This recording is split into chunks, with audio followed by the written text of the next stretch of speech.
وعملا متقبلا ونعوذ بك من علم لا ينفع وعمل لا يرفع ودعاء لا يسمع.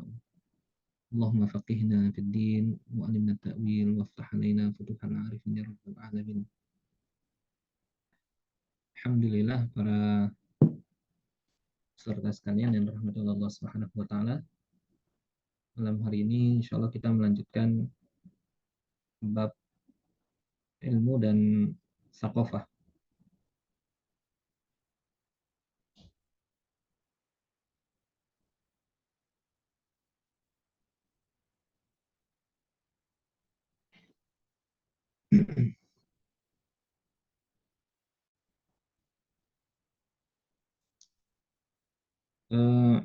Dari bab atau kemudian dari judul bab yang dituliskan oleh Syekh Taqiyuddin An-Nabhani, ini sebenarnya secara sekilas menunjukkan kepada kita bahwa Syekh Taqi di sini hendak membedakan dua istilah. Yang pertama ilmu, yang kedua thaqafah. Dan apa yang beredar di tengah-tengah kaum muslimin ya, bahwa istilah ilmu itu sama dengan thaqafah. Nah, ini istilah yang atau makna yang beredar di tengah-tengah kita bahwa ilmu dan thaqafah itu sama. Kalau dilihat secara bahasa memang ilmu itu sebenarnya juga mencakup thaqafah. Jadi bisa kita katakan bahwa ilmu itu adalah ma'rifah. Jadi segala sesuatu yang bisa disebut sebagai ma'rifah maka dia masuk dalam cakupan ilmu. Karenanya thaqafah secara bahasa itu sebenarnya juga masuk ke dalam cakupan ilmu. Nah, akan tetapi kenapa di sini Syekh Taqiyuddin An-Nabhani beliau membedakan dua istilah ini karena dalam perkembangannya istilah ilmu dan thaqafah itu digunakan dengan makna yang berbeda meskipun ada kesamaan, tapi digunakan dalam makna yang berbeda. Jadi bukan lagi pemaknaan secara bahasa. Apa yang disebut dengan ilmu? Beliau mengatakan bahwa al-ilmu huwal ma'rifah. Ilmu itu adalah ma'rifah, pengetahuan. Allati tu'khadhu an tariqil mulahadhah. Yang pengetahuan itu diambil dari jalan mulahadhah, pengamatan. Wa tajribah.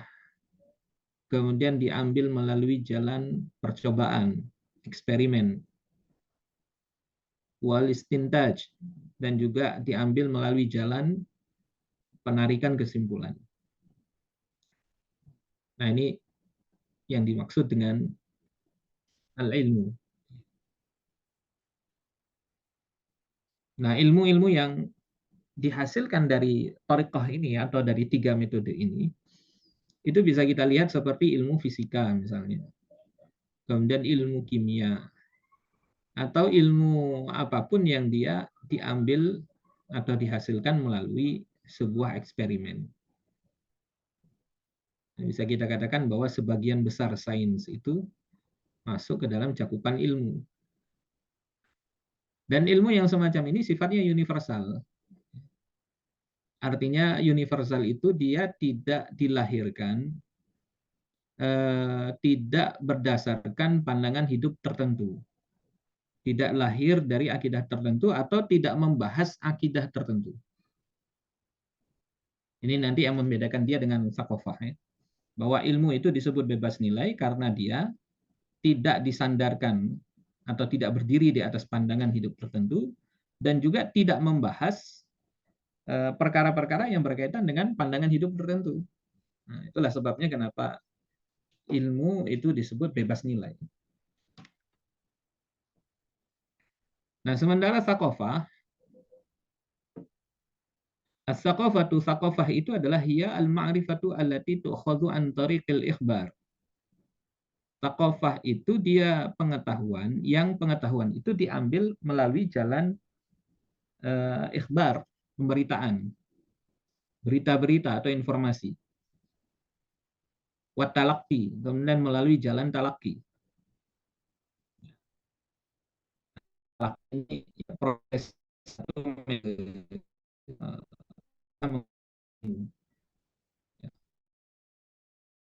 mengambil melalui lisannya para ulama. Jadi duduk di hadapan para ulama, mengambil ilmu dari mereka secara langsung dari lisan mereka. Itu disebut dengan talaki. Wal istinbat, kemudian melalui istinbat. Istinbat ini penggabung atau melalui penelaahan terhadap dalil. Nah, sehingga nanti lahirlah satu kesimpulan. Nah, contoh daripada saqfah itu seperti sejarah misalnya. Kemudian bahasa, fikih, ya, filsafat, dan seluruh pengetahuan yang sifatnya non eksperimen, yang dia tidak dihasilkan dari percobaan, ya, dari tajribah. Ya. Jadi pengetahuan ini dia mengikuti cara pandangan hidup tertentu. Nah, itu sakofah, ya. Di sakofah itu mengikuti pandangan hidup tertentu. Karenanya dia tidak bebas nilai. Dia dilahirkan, dia berdiri di atas pandangan hidup tertentu, kemudian membahas segala sesuatu yang berkaitan dengan pandangan hidup itu. Nah, kalau seperti itu berarti dia mengikuti nilai tertentu. Dibangun di atas nilai tertentu, dibangun di atas akidah, di atas keyakinan. Nah, karenanya dia bersifat apa namanya? Tidak universal. Itu berbeda dengan ilmu. Nah, apa urgensinya kita membedakan dua hal ini supaya kaum muslimin itu bisa bersikap dengan tepat, ya, ketika menghadapi perkembangan ilmu pengetahuan di barat. Saat kaum muslimin mengalami kemunduran di masa akhir dari Daulah Utsmaniyah, itu barat justru kemudian sedang mengalami progres luar biasa dalam persoalan ilmu pengetahuan dan sains, ya, teknologi.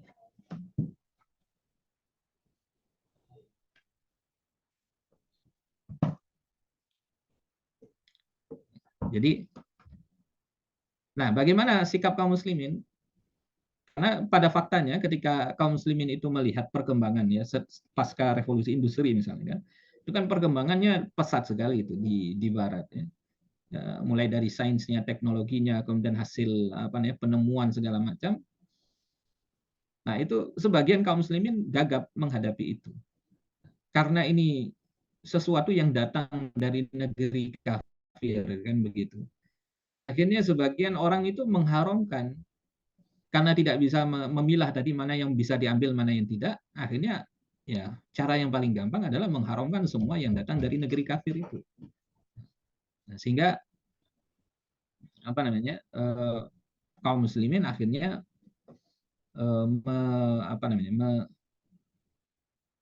meninggalkan sesuatu yang sebenarnya bisa mereka ambil, bisa mereka manfaatkan, ya, seperti ilmu, ya. Kemudian juga hasil teknologi misalnya dan seterusnya. Atau di kutub yang lain, ya, justru mengambil semuanya, ya, mengambil semua yang datang dari barat tanpa kemudian berusaha untuk memilah-milah mana yang boleh dan mana yang tidak. Akhirnya mereka bukan hanya sekedar mengambil yang dibolehkan saja, tapi juga mengambil segala sesuatu yang itu malah menghantam akidah kaum muslimin, ya, menghantam pemahaman mereka, menggerus nilai-nilai yang selama ini mereka pegang. Nah, karenanya perlu untuk diklasifikasikan antara ilmu dan sakofah. Sehingga dari apa yang disebutkan oleh beliau di sini, kita bisa menilai, kan, bisa mengambil kesimpulan bahwa ilmu itu bisa kita ambil karena dia bebas nilai, sementara sakofah tidak. Nah, ilmu bisa kita ambil dia karena dia bebas nilai, artinya dari manapun datangnya, nah, ilmu itu apakah datang dari negeri barat, dari negeri kafir, apakah ini dari orang kafir, kita bisa mengambilnya. Nah, kita bisa mengambil ilmu ini karena dia memang sesuatu yang tidak ada kaitannya dengan akidah mereka, dengan keyakinan mereka. Nah, sementara sakofah tidak. Nah, sakofah kita tidak bisa mengambil segala sesuatu yang itu datang dari barat. Kenapa? Karena sudah pasti dibangun di atas akidah tertentu. Nah, dibangun di atas akidah tertentu, dibangun di atas pandangan hidup tertentu. Yang sudah pasti pandangan hidup yang bukan Islam itu sudah pasti bertentangan dengan pandangan hidup Islam. Sehingga apapun yang datang dari barat berupa sakofah tidak bisa kita ambil. Nah, itu yang kita sebut dengan hadoroh ya. Di hadoroh itu adalah majmu'ul mafahim anil hayah. Jadi sekumpulan mafahim, pemahaman, pemikiran-pemikiran tentang kehidupan. Nah, disitulah posisi sakofah itu. Maka hadoroh itu kalau datangnya dari barat maka mesti kita tolak. Nah, jadi ini klasifikasi yang dibuat oleh beliau sehingga kita bisa punya sikap yang tepat ya menghadapi atau melihat perkembangan zaman. Kemudian berikutnya Syekh Taqi menyinggung berkaitan dengan thaqafah Islam. Apa itu thaqafah Islam? Thaqafah Islam itu adalah al-ma'arif allati kanat al-aqidatu al-islamiyatu sababan fi bahthiha. Jadi thaqafah Islamiyah itu adalah pengetahuan-pengetahuan yang akidah Islam itu menjadi sebab pembahasannya, ya, menjadi sebab dalam pembahasannya. Nah, itu yang disebut dengan thaqafah Islamiyah. Jadi kalau thaqafah tadi kita sudah sebutkan ya, definisi thaqafah itu kan pengetahuan yang dia itu dihasilkan melalui ikhbar, ya, kemudian melalui talaki, kemudian melalui istinbat. Nah, akidah kan ini pengetahuan yang didapatkan dari apa? Dari ikhbar. Ikhbar kemudian talaki. Diambil melalui talaki. Nah, ini berarti masuk. Nah, kemudian disandarkan kata Islam di situ. Ya, diberi sifat dengan al-islamiyah. Berarti setiap pengetahuan yang menjadikan akidah itu sebagai sandarannya atau kemudian sebab pembahasannya berarti kita masukkan kategori thaqafah al-islamiyah. Sawa'un akanat hadhil ma'arif tatadhammanul aqidah al-islamiyah. Sama saja apakah kemudian pengetahuan itu dia mengandung akidah Islam wa tabhafuha mithlu tauhid, ya, atau dia membahas tentang akidah itu, mencakup akidah atau membahas tentang akidah. Contohnya apa? Ilmu tauhid, ya, ilmu akidah. Berarti dia thaqafah Islamiyah. Amkanat mabniyatan 'alal aqidatil islamiyah, atau dia dibangun di atas akidah Islam. Jadi dia tidak bicara akidah, tetapi dibangun di atas akidah. Pembahasannya bukan akidah Islam, tetapi dia dibangun di atas akidah Islam. Contohnya apa? Mithlul fikhi. Seperti ilmu fikih misalnya. Nah, ilmu fikih ini kan pembahasannya bukan akidah. Tapi dia dibangun di atas akidah Islam karena fikih itu adalah buah konsekuensi daripada akidah kan. Syariat itu adalah konsekuensi daripada akidah. Dan fikih itu dibangun di atas akidah karena tidak mungkin fikih itu lepas daripada akidah Islam. Nah, tapi dia yang dibahas apa? Al-ahkam syar'iyyah. Dan ini yang masuk kategori al-ma'arif, yang pengetahuan-pengetahuan yang dia itu digali atau didapatkan melalui istinbat dengan cara penggalian hukum tadi. Wa tafsir, kemudian seperti ilmu tafsir. Wal hadis, ya, ilmu hadis. Nah, ini yang termasuk ke dalam akidah Islam, ya. Thaqafah Islamiyah. Ya. Kemudian juga termasuk pengetahuan-pengetahuan yang dia itu terkait dengan pemahaman yang terpancar dari akidah Islam. Seperti pengetahuan yang itu mengharuskan ijtihad di dalam Islam. Ya. Dan ini masuk ke dalam kategori ilmu wasail. Ya. Ada ilmu bahasa Arab di situ. Kemudian termasuk mustalahul hadis, kemudian ilmu usul fikih. Ya. Nah, ini juga terkategori ke dalam thaqafah Islamiyah. Ya. Kenapa? Li'annal aqidata al-islamiyata hiya sababu fi bahtiha. Karena akidah Islam itu dia menjadi sebab di dalam pembahasannya. Jadi ada ilmu, sebagian ulama menyebutnya ilmu apa namanya, maqasid, ada ilmu wasail. Nah, ilmu maqasid itu yang tadi kita sebutkan, ini ilmu yang memang ini menjadi tujuan yang nanti akan diamalkan, diyakini atau diamalkan. Tadi ada akidah Islam, ilmu tauhid di situ, ada ilmu tafsir, ada ilmu fikih. Ya. Kemudian yang kedua ada ilmu wasail tadi. Ilmu wasail ini ilmu yang dipakai sebagai pengantar atau thaqafah yang dipakai untuk mengantarkan kepada ilmu maqasid. Ada ilmu bahasa di situ. Ya. Kemudian ilmu mustalahul hadis, kemudian ada ilmu usul fikih di situ.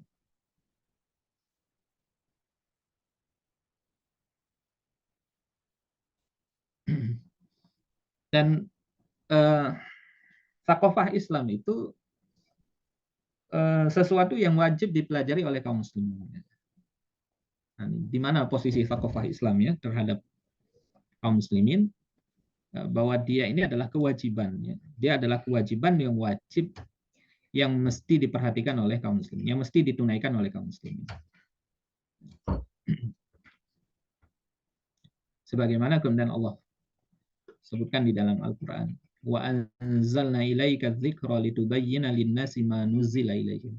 Dan kami telah turunkan kepadamu az-zikr. Az-zikr ini adalah Al-Quran. Tujuannya apa? Litubayyana lin-nasi, untuk menjelaskan, agar engkau menjelaskan kepada manusia apa yang diturunkan kepada mereka. Wa amaral muslimina an ya'khudhu ma ya'ti bihi rasul. Kemudian kaum muslimin juga kaum muslimin juga diperintahkan untuk mengambil apa yang Rasul datang dengannya. Di Al-Qur'an itu disebutkan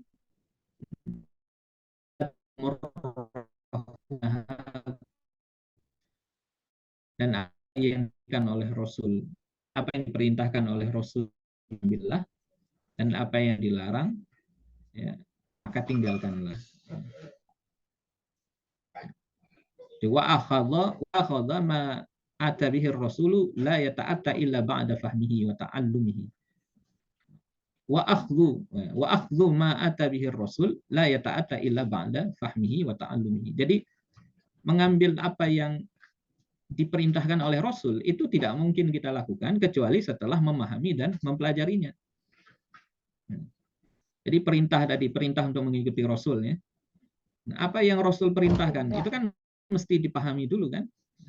Mesti dipahami dulu.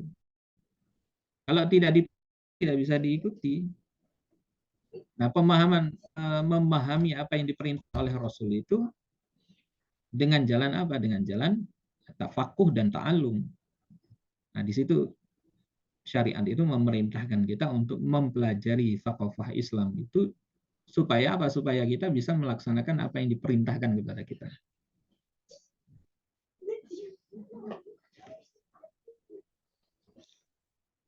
Nah, karena ini adalah kewajiban, ya, kewajiban untuk dipelajari, maka mempelajari thaqafah Islam itu ada metodenya. Nah, ada thariqahnya, dan ini tidak bisa diabaikan ya.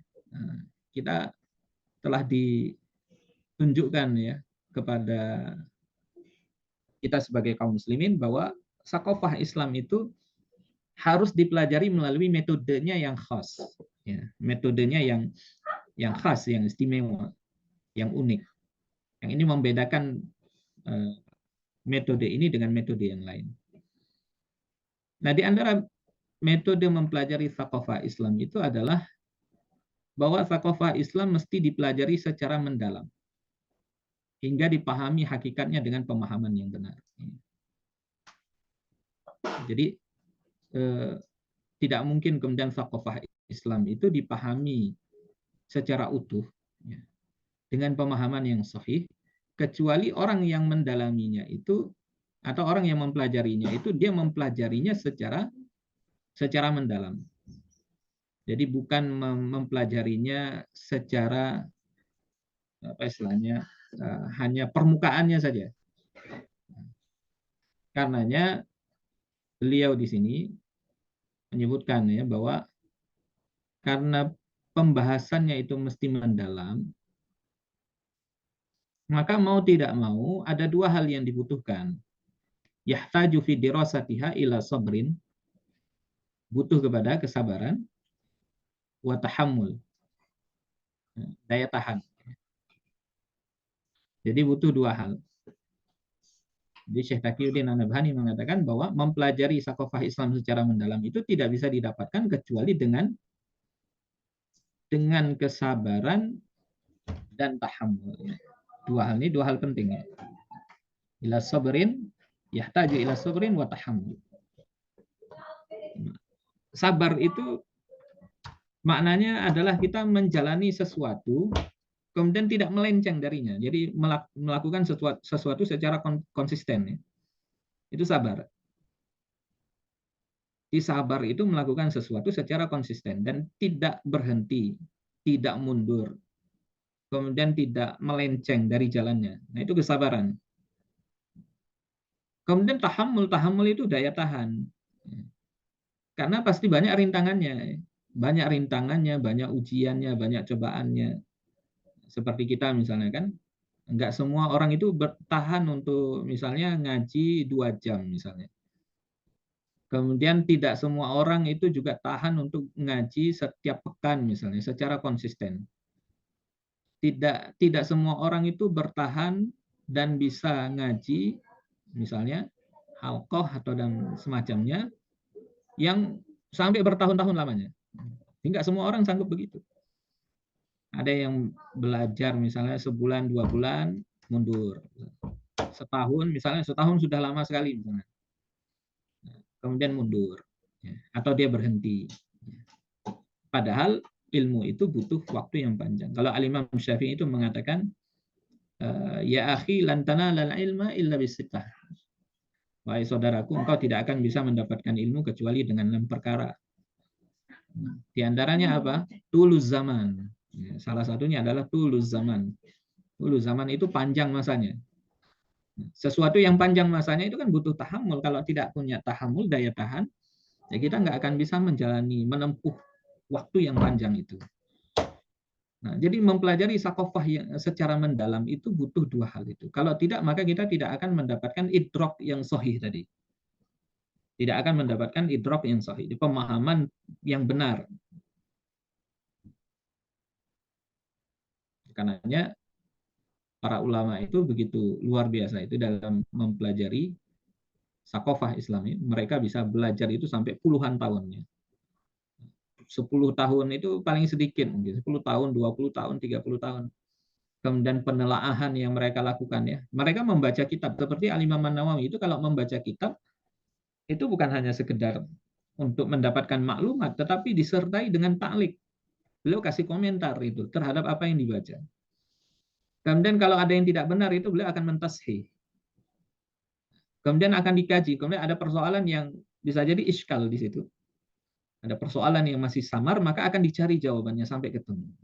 Nah, kita kan sebenarnya juga begitu ya. Ketika kita mempelajari kitab-kitab para ulama, misalnya kitabnya Syekh Taqiyuddin An-Nabhani, itu kita kalau kita ketemu dengan sesuatu yang masih iskal, masih samar ini, maka kita harus punya apa namanya?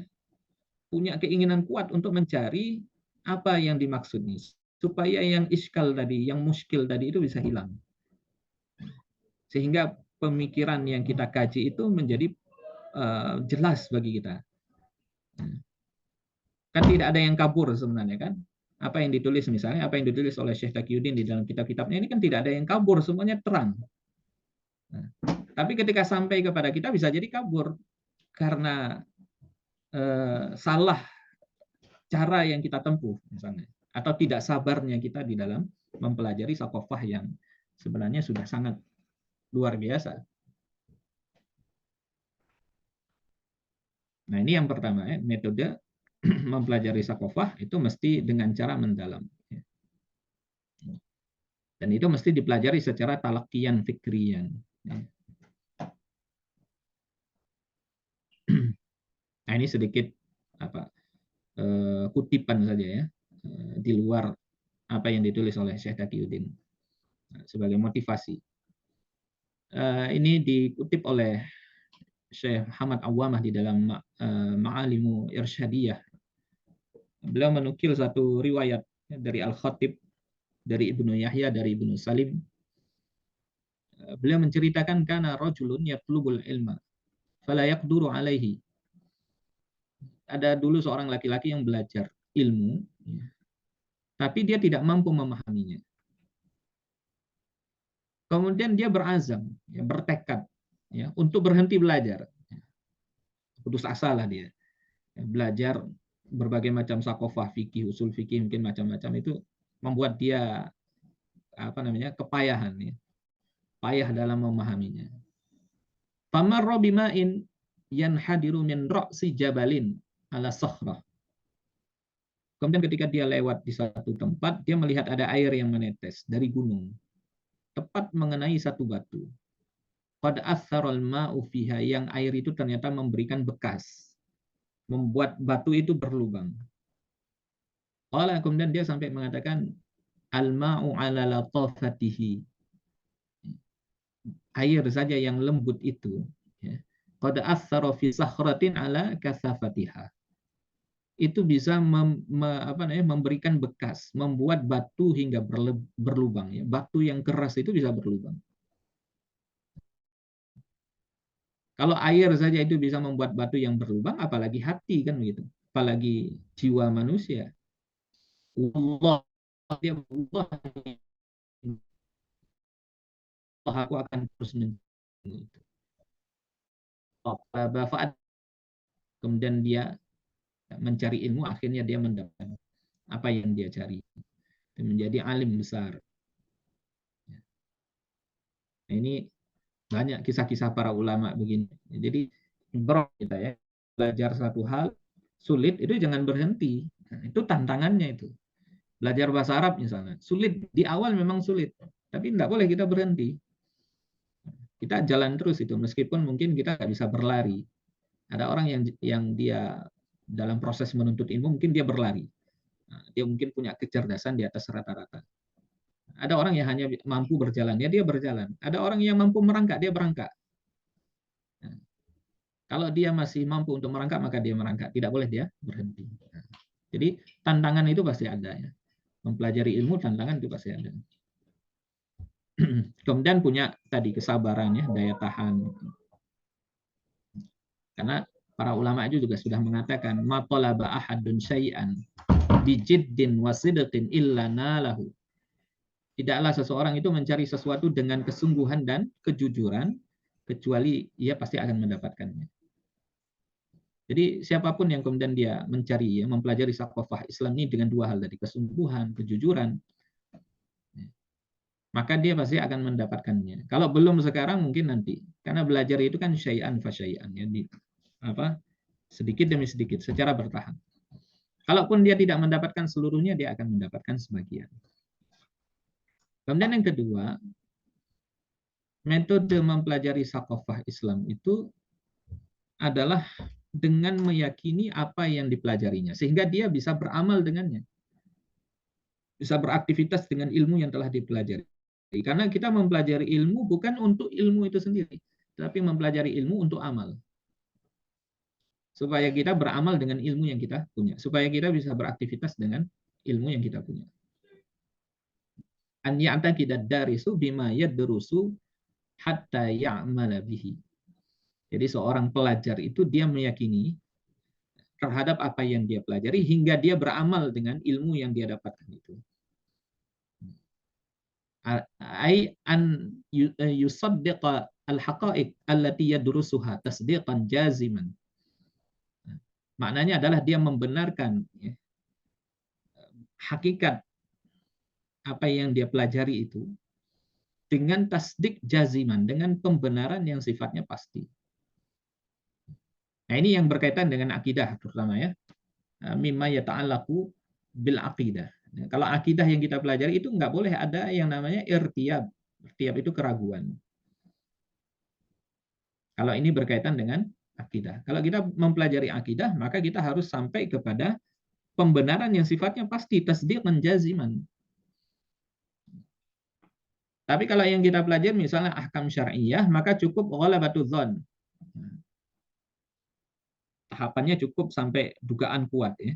Kita mempelajari fikih, ya, pandangan-pandangan para ulama, ijtihad para ulama, Itu hanya dituntut bagi kita ghalabatul dzan saja. Kita menduga kuat bahwa inilah pemahaman yang benar, ilmu yang benar, kemudian kita beramal dengan apa yang kita duga kuat itu sebagai kebenaran.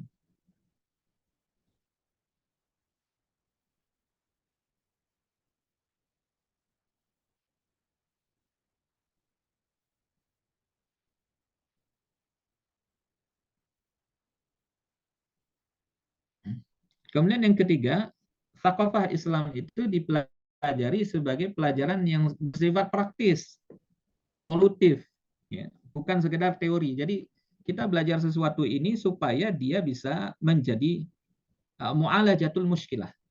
Kita belajar thaqafah Islam itu supaya thaqafah Islam ini bisa jadi solusi atas persoalan umat hari ini. Jadi nggak boleh juga kita mempelajari thaqafah Islam, tetapi hanya sekedar untuk memuaskan hasrat intelektual saja. Hanya sekedar sebagai kepuasan saja. Bahas sesuatu yang sebenarnya tidak dibutuhkan masyarakat. Ya.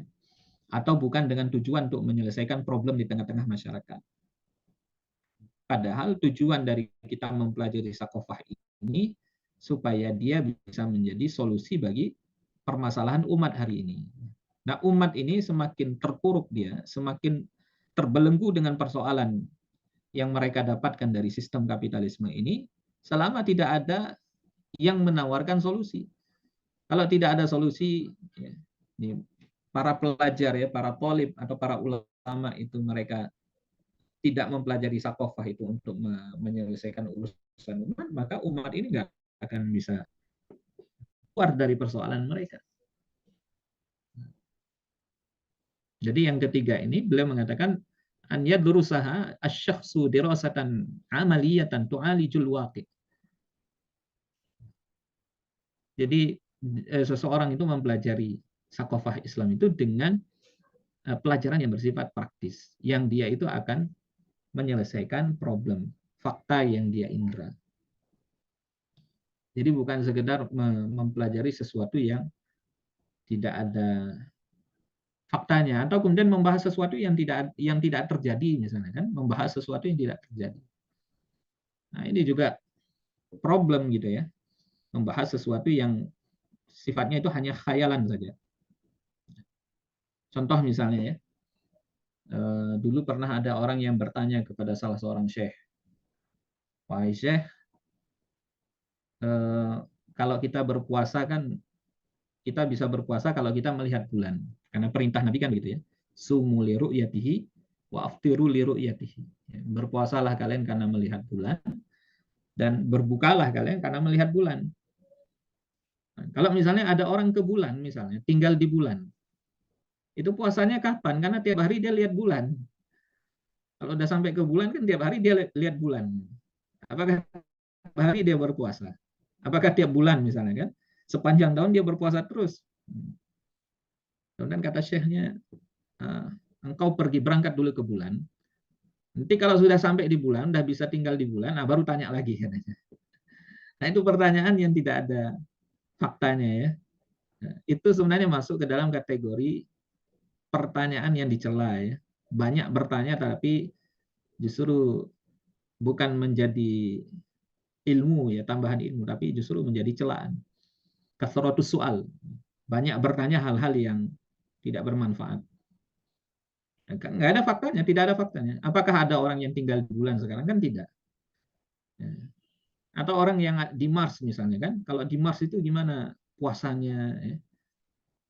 Atau yang orang yang tinggal di planet mana misalnya, yang tidak ada bulannya itu puasanya bagaimana? Atau orang yang tinggal di satu planet yang jauh dari matahari misalnya, gelap, nggak ada siangnya misalnya, itu sholatnya bagaimana? Nah, ini kan sesuatu yang tidak ada faktanya. Ya. Hanya khayalan saja. Nah, kita mempelajari sakofah itu bukan membahas sesuatu yang sifatnya khayali semacam itu. Jadi perkara-perkara yang memang mahsus, sesuatu yang terindra itu memang kita lihat terjadi di tengah-tengah kita. Nah, itulah yang kemudian dibahas, dicarikan solusinya dengan cara mempelajari sakofah Islam itu. Nah, inilah tujuan kita mempelajari sakofah Islam. Apalagi kita sebagai seorang pengemban dakwah, sebagai dai misalnya, yang kita ini bergerak di tengah-tengah umat, ya hadirnya kita itu untuk memberikan solusi kepada masyarakat, maka tugas kita lah mempelajari sakofah Islam ini secara serius, mendalam, ya, untuk menyelesaikan setiap persoalan yang terjadi di tengah-tengah umat, ya. Supaya kita ini bisa menjadi marja, ya, tempat umat itu mencarikan solusi atas persoalan-persoalan mereka. Baik, mungkin ini yang bisa kita ini nanti bisa kita lanjutkan dalam sesi diskusi. Saya kembalikan kepada Ustaz Azhar.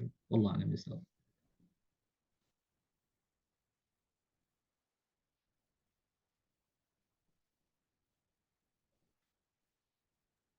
Ya, alhamdulillah.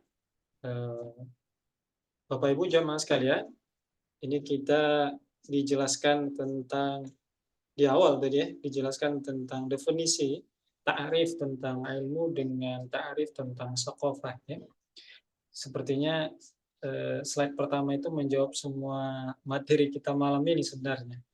Ya, karena tadi disempatkan beliau disampaikan bahwa kenapa Syekh Taqiyuddin menjadikan pembahasan ini terpisah ya tadi disampaikan oleh beliau. Dan di poin menjelang sesi terakhir beliau coba menyampaikan ke kita juga tadi menyampaikan tentang poin-poin berkaitan dengan pentingnya sakofah tadi ya, urgensi sakofah di tengah-tengah kaum muslimin baik dengan metode cara pengambilannya dan lain sebagainya. Ya alhamdulillah Bapak Ibu jamaah sekalian, ini kita sesinya sudah dibuka untuk tanya jawab. Buat Bapak Ibu yang ingin bertanya berkaitan dengan sesi kita malam ini, silakan pertanyaannya dikirimkan ke kolom chat atau mau bertanya langsung juga bisa di raise hand. Ataupun kalau ada yang berkaitan dengan tema kita malam ini atau yang sebelumnya, bisa juga disampaikan lah ya. Insya Allah kita punya waktu kurang lebih 10 atau 15 menit lah kalau nggak salah. Kurang lebih ya. Kalau memang beliau masih punya waktu yang cukup, nanti kita mintakan untuk bisa merespon ya, ataupun menanggapi pertanyaan dari Bapak. Ya ini sudah ada penanya pertama ini Ustaz. Silakan Ibu, monggo. Jazakumullah khair. Assalamualaikum warahmatullahi wabarakatuh. Izin bertanya Ustaz. Waalaikumsalam. Oke, yang pertama, Iya, Ngapunten tadi agak terlewat, mohon dijelaskan ulang Ustaz yang dimaksud dengan talqiyan fikrian itu seperti apa dengan kalimat atau dengan bahasa yang sederhana, Ngaten.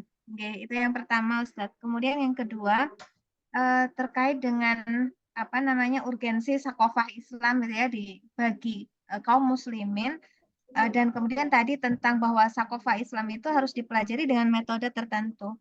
Nah, fakta di tengah-tengah umat itu kan tidak semua atau apa ya, semangat untuk mendalami ilmu Islam itu kan sudah sangat tipis begitu. Kayak pada pribadi umat kesadaran untuk menaikkan atau menambah level kefahamannya terhadap agamanya sendiri itu kan kemudian ya bisa dikatakan apa namanya lemah begitu. Terus kemudian ditambah dengan bahwa metode tertentu itu kan kalau saya melihat bisa jadi tidak banyak difahami begitu. Nah, ini kan tanggung jawab terhadap umat itu kan berlapis itu maksudnya akhirnya kan. Terus kemudian memberikan sakofah Islam ke mereka itu kan tidak bisa instan maksudnya. Maksudnya ini kan tanggung jawab yang panjang gitu. Banyak hal yang harus diberikan. Terus kemudian ini kita dari mana min aina nabda gitu ketika kemudian merasa problem ini berlapis sekali begitu. Oke, ngaten Ustaz, terima kasih. Jazakumullah khair. Assalamualaikum warahmatullahi wabarakatuh. Waalaikumsalam warahmatullahi wabarakatuh. Gimana Ustaz? Mau langsung ditanggapi?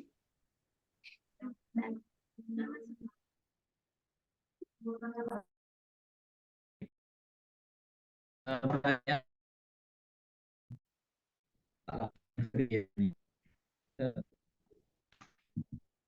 ini proses pemindahan itu dengan Ustadz suaranya. atau transfer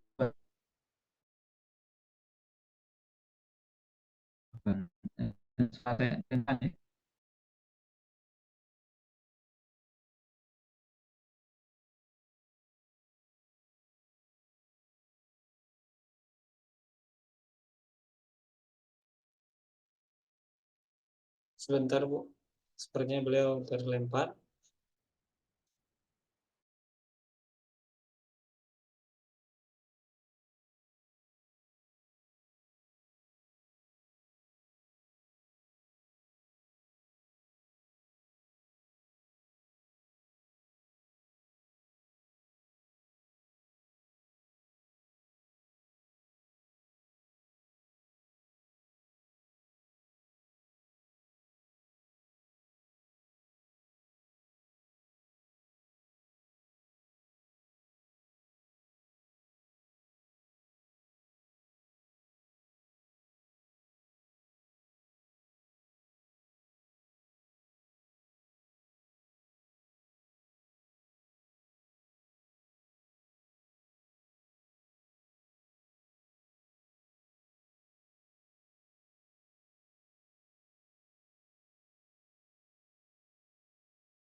Afwan, tadi terputus jaringannya, nggak stabil.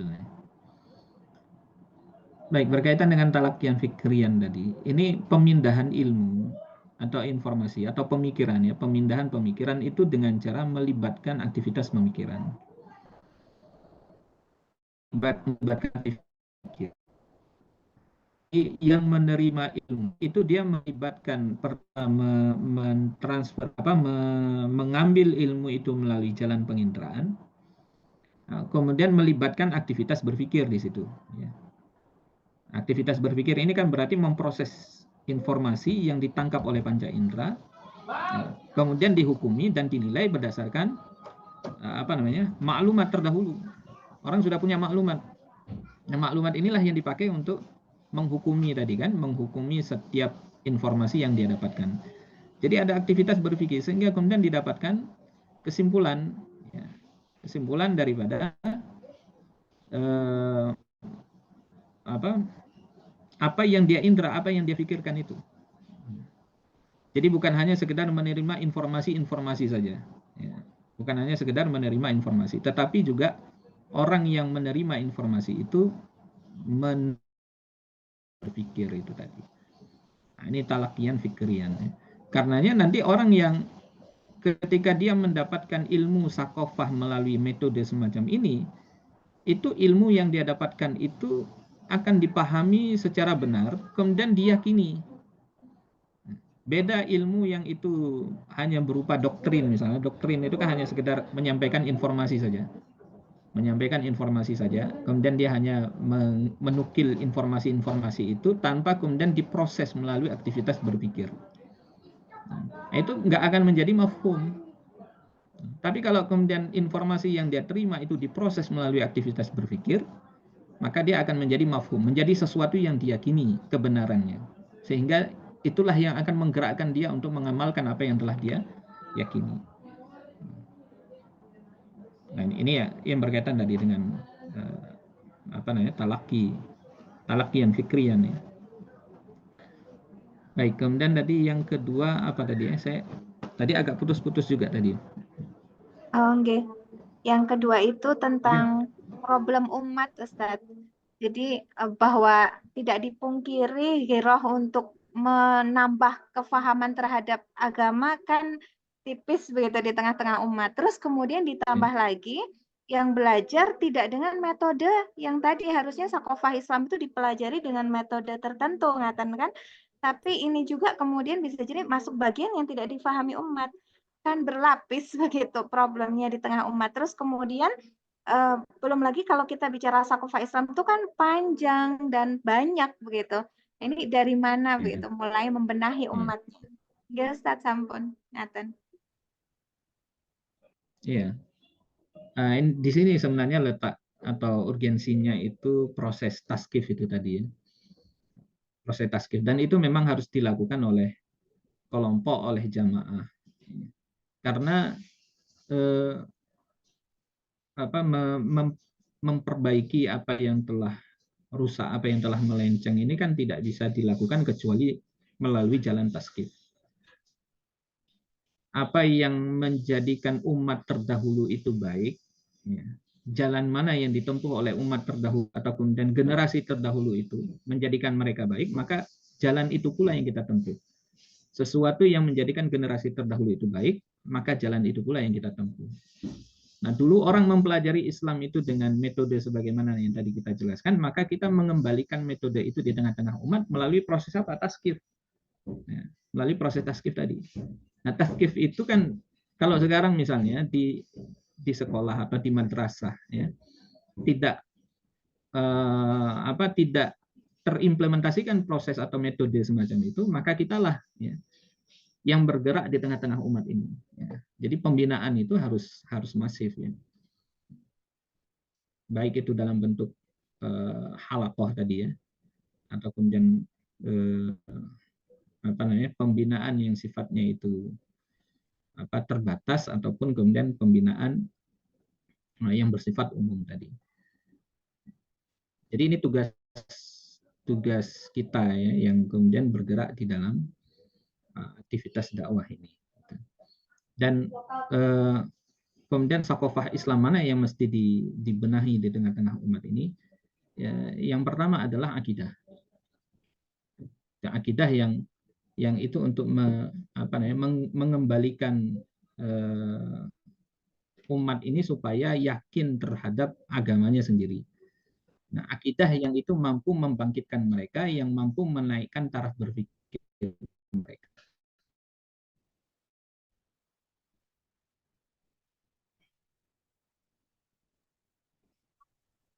Baik. Ya, Ustaz, jazakallah khair. Per kilo, Mama. Kan bilang apa? Iya, itu sabar lebaran di sana. Ya, alhamdulillah.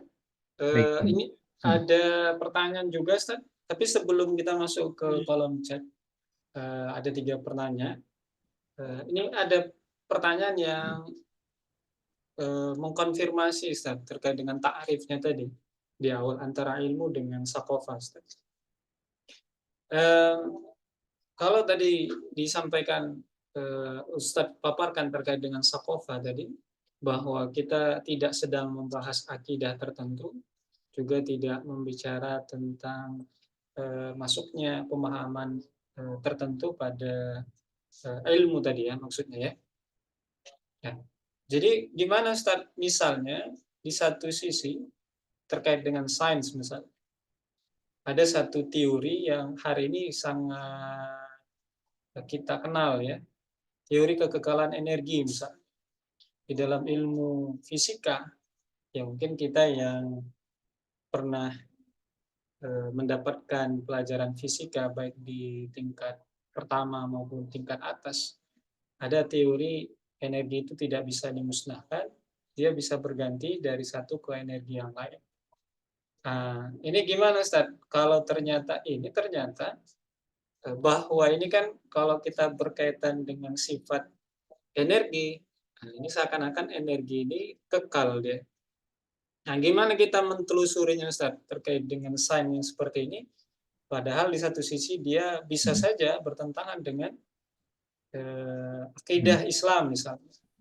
Nah, ini kita mencoba mengkonfirmasi takrifnya tadi Ustaz.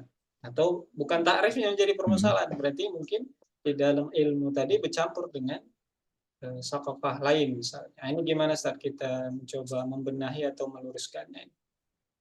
Iya, ini mungkin perlu diperjelas ya. Saya juga tidak mengerti dengan mendalam ya. Apakah ini maksud dengan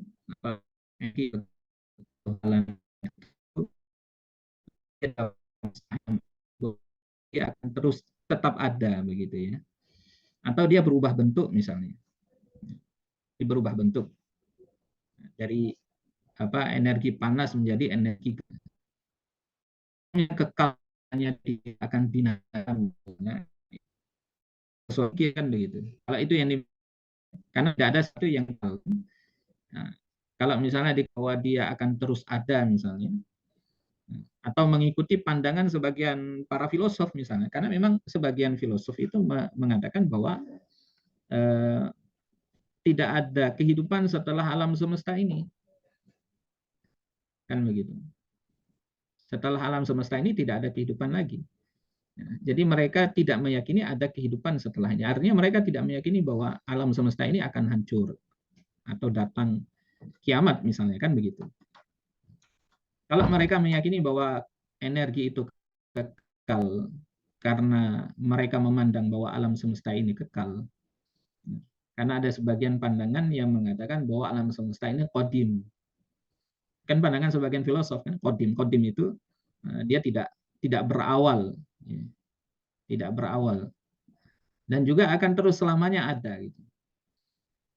Karenanya kemudian sebagian ulama itu mengkafirkan sebagian filosof, bahkan sebagian filosof Muslim itu yang mengatakan bahwa alam semesta ini akan tetap ada dan tidak ada kehidupan setelah ini. Kalau yang dimaksud adalah kekal dalam makna semacam itu, tentu ini bertentangan dengan akidah. Berarti itu sudah sakofah ya, dalam konteks itu berarti itu sudah sakofah gitu. Bukan lagi ilmu sebagaimana yang dimaksud oleh Syekh Taqiyuddin An-Nabhani. Kenapa? Karena di situ sudah bercampur dengan pandangan hidup tertentu. Ada nilai tertentu yang mempengaruhi. Nah, ini mungkin perlu ditanya kepada kawan-kawan yang memang konsen di sains ya, yang mungkin bisa menjelaskan lebih detail apa yang dimaksud dengan hukum kekekalan energi. Apakah sebagaimana yang kita singgung tadi, ya, kalau iya berarti bertentangan dengan akidah, atau ada makna lain ya, pengertian lain yang sebenarnya tidak bertentangan dengan akidah. Jadi selama tidak bertentangan dengan akidah, artinya dia tidak membawa keyakinan lain atau pandangan hidup lain, maka dia tetap berada dalam lingkup ilmu yang tadi bebas nilai ya, yang sifatnya universal. Karena nanti itu sudah bercampur dengan filsafat itu. Kalau misalnya sudah bicara tentang sesuatu benda itu, materi itu kekal atau tidak, itu nanti sudah masuk ke pembahasan filsafat itu. Sementara filsafat disinggung oleh Syekh Taqiyuddin itu masuk kategori sakofah, itu bukan lagi ilmu, sakofah.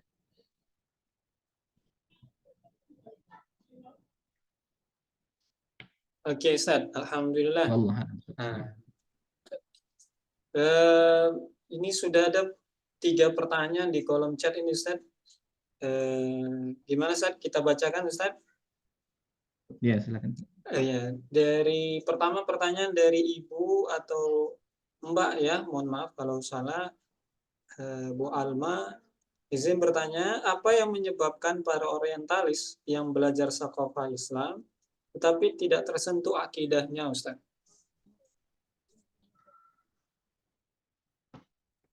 Gimana, Ustaz? Pertanyaan dari Bu Alma tadi, apa yang menyebabkan para orientalis yang belajar sakofah Islam namun tidak tersentuh akidahnya? Nah, ini gimana, Ustaz?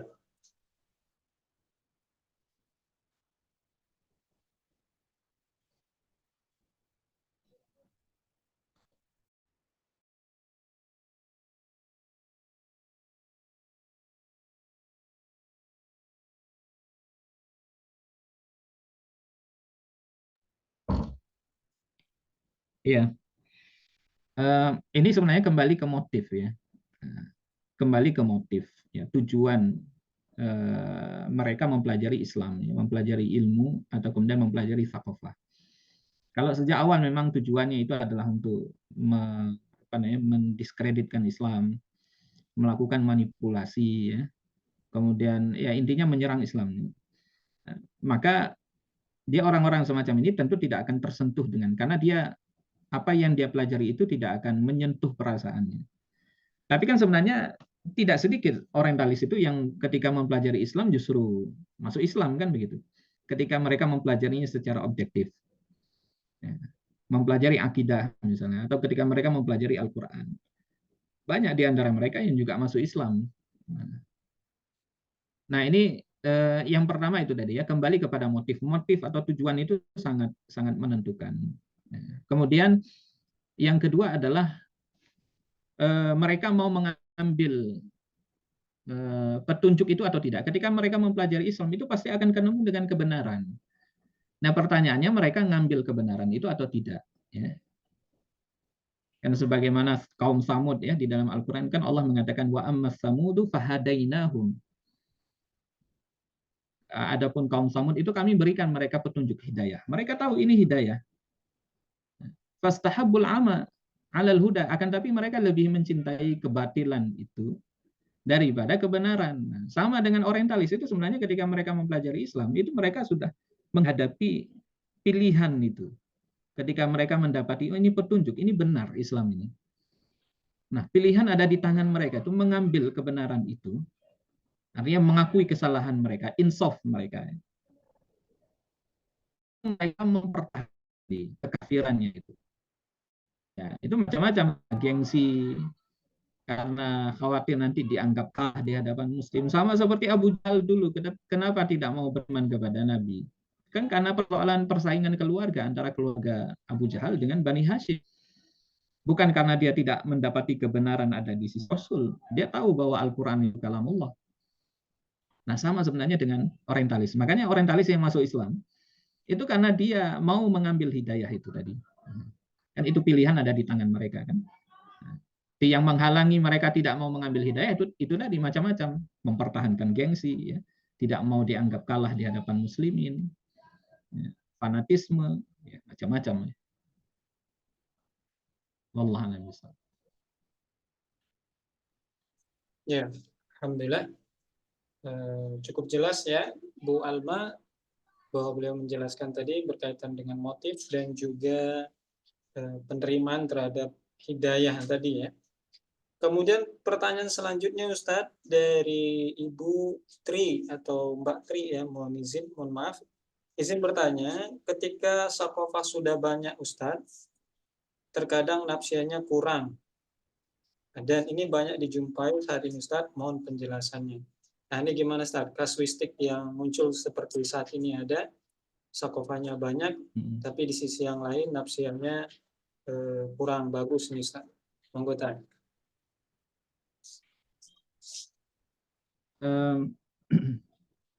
Ilmu itu ada dua macam ya. Ada ilmu yang itu bermanfaat bagi pemiliknya, ada yang tidak. Ada ilmu yang bermanfaat. Ilmu yang bermanfaat itu ilmu yang mendorong seseorang untuk beramal. Maka semakin tinggi ilmunya, semakin bagus amalnya. Semakin kuat pemahamannya terhadap sakofah, semakin kuat keterikatannya dengan syariat. Semakin kuat dorongan dia untuk beramal. Ada orang yang kemudian sakofahnya meningkat, ya, tetapi amalnya kurang. Atau dia malas untuk beramal. Ini kalau misalnya tadi salah dalam mempelajari ilmu, kan tadi di awal Syekh Taki sudah mengatakan bahwa metode mempelajari sakofah Islam itu salah satunya adalah dia mesti dipelajari untuk diamalkan. Harus menjadi dirosah amaliyah. Jadi ini dipelajari bukan sekedar teori saja. Karenanya mungkin sebagian orang itu salah dalam metode mempelajari sakofah itu tadi. Sekedar memperbanyak maklumat saja, memperbanyak informasi supaya dianggap pintar. Kalau di dalam hadis itu kan Nabi mencelakan orang-orang yang mempelajari ilmu itu untuk membanggakan diri di hadapan para fuqaha, di hadapan para ulama, dan juga untuk membanggakan diri di hadapan para sufaha, ya, orang-orang bodoh. Nah, ini kan salah niat kan. Kalau kemudian niatnya sudah salah, memang ya dia ilmu itu hanya sekedar untuk berbangga diri di hadapan banyak orang, bukan untuk diamalkan. Tapi kalau sejak awal itu motifnya benar, kalau sebagaimana disebutkan oleh Ibnu Jamaah ya di dalam Tadhkiratus Sami, mempelajari ilmu itu salah satu tujuannya adalah li ihya'i syariah, untuk menghidupkan syariat. Untuk menghidupkan syariat. Nah, untuk menghidupkan syariat berarti kita mempelajari ilmu untuk diamalkan. Maka tetapkan tujuan, ya. kemudian tujuan itu harus benar, harus sahih, kemudian metodenya harus benar. Jadi kalau misalnya ada fakta sebagaimana yang tadi disebutkan, ya sebabnya itu tadi. Pertama tujuannya salah, yang kedua metodenya juga keliru. Sehingga menghasilkan orang-orang yang sekedar banyak teori, tetapi amalnya tidak ada. Atau sedikitnya adab, gitu ya. Kurang dorongan untuk beramal.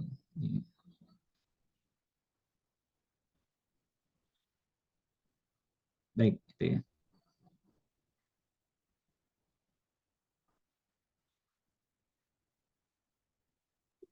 Ya, alhamdulillah. Sepertinya sudah cukup jelas tadi Ibu ya berkaitan dengan tanggapan beliau. Ya, ini pertanyaan terakhir Ustaz. Sepertinya kita cukupkan untuk pertanyaan terakhir dari Abu Syuhada ya. Ini sepertinya masih ada kaitannya Ustaz dengan barusan tadi Ustaz sampaikan.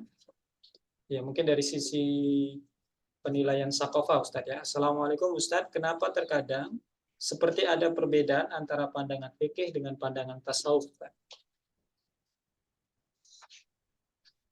Sebenarnya tidak ada perbedaan ya, tidak ada perbedaan. Tidak ada perbedaan itu dalam arti begini. Tasawuf itu pondasinya adalah fikih. Ya, pondasinya adalah fikih. Kalau kita baca di qawaid tasawuf ya, kaidah-kaidah tasawuf yang disusun oleh para ulama, di antaranya apa yang ditulis oleh Syekh Az-Zarruq, bahwa tasawuf itu tidak boleh menyimpang dari syariat. Jadi ukuran menilai tasawuf itu benar atau tidak, sahih atau batil, itu adalah syariat, fikih ya, fikih jadi pedomannya. Jadi kalau misalnya ada perilaku dalam tasawuf misalnya atau sebagian sufi yang secara zahir bertentangan dengan syariat, itu harus ditinggalkan, harus diingkari. Kalau itu adalah kemungkaran yang mujma' alaih, harus diingkari. Berarti itu sebenarnya hakikatnya bukan tasawuf, tapi bisa jadi hawa nafsu ya, yang berlindung di balik tasawuf. Nah, jadi sebenarnya tasawuf dengan fikih itu tidak berbeda ya. Nah, tasawuf itu kan bicara soal bagaimana tazkiyatun nafs. Nah, membersihkan hati itu kalau bukan dengan syariat, dengan apa? Bagaimana cara kita membersihkan penyakit riya, ya, kemudian suudzon misalnya, dan seterusnya. Itu kalau bukan dengan syariat kan nggak mungkin. Nah, jadi pijakan daripada tasawuf itu adalah fikih itu sendiri. Jadi sebenarnya tidak ada perbedaan. Nah, mungkin perbedaan yang ada itu adalah tasawuf itu kan menghendaki orang itu melakukan sesuatu yang lebih baik daripada sekedar kewajiban. Nah, itu mungkin ya. Jadi tidak ada perbedaan antara tasawuf dengan fikih. Bahkan ulama-ulama besar seperti Imam Asy-Sya'rani ya, yang dianggap sebagai ulama besar dalam tasawuf, itu beliau baru mempelajari tasawuf setelah beliau menjadi faqih. Kita baca sejarahnya itu. Beliau itu ahli fikih itu. Imam Asy-Sya'rani itu ulama besar ahli fikih itu. Di kitab-kitab fikihnya banyak. Baru setelah itu beliau menjadi sufi. Nah, itu jalan yang benar itu kalau kita mau belajar tasawuf ya, maknanya mempelajari tasawuf secara mendalam itu harus matang secara fikihnya. Sehingga pandangan tasawufnya itu nggak melenceng dari fikih. Nggak melenceng dari fikih. Nah, jadi kalau ada tasawuf yang itu bertolak belakang dengan fikih, nah itu ada yang salah berarti. Ada yang keliru di situ ya. Jadi fikih dan tasawuf itu selalu berjalan beriringan. Itu nggak mungkin bertolak belakang. Jadi kalau yang dimaksud itu perbedaan yang bertolak belakang itu nggak mungkin terjadi itu antara fikih dengan tasawuf ya. Saya kira mungkin itu ya. Saya jawab. Ya, alhamdulillah. Jadi saya teringat perkataan Ustadz tadi barusan seperti bab akhir dalam kitab Nidhamul Islam, di mana Syekh Taqiyuddin membuat bab akhlak, di mana terbentuknya akhlak itu ketika muslimin itu taat pada seluruh syariat. Masya Allah. Berarti pijakannya syariat Ustadz ya. Alhamdulillah Ustadz. Boleh kasih closing statement Ustadz untuk diskusi kita malam ini Ustadz? Ya, jadi sakofah Islam ini adalah pertama kewajiban. Mempelajari sakofah itu kewajiban. Meskipun nanti para ulama merinci ya, ada yang fardu ain, ada yang fardu kifayah, ya, ada yang fardu ain, ada yang fardu kifayah. Lain mana nanti fikih yang dipelajari. Ada yang fardu kifayah nanti seperti puasa, seperti tafsir ya dan lain-lain. Dan mempelajarinya mesti dengan metode yang disebutkan oleh Syekh Taqi bin An-Nabhani, kemudian disertai dengan kesabaran dan tahammul, daya tahan itu. Dengan itulah kita akan berhasil menguasai sakofah Islam ini, yang kita mempelajari sebenarnya semata-mata untuk berkhidmat kepada Islam dan kaum muslimin, bukan untuk yang lain ya. Li ihya syariah, untuk menghidupkan syariat ini. Nah, itu mungkin barangkali yang bisa kita bahas di malam hari ini. Wallahu a'lam bishawab. Assalamualaikum warahmatullahi wabarakatuh. Waalaikumsalam warahmatullahi wabarakatuh.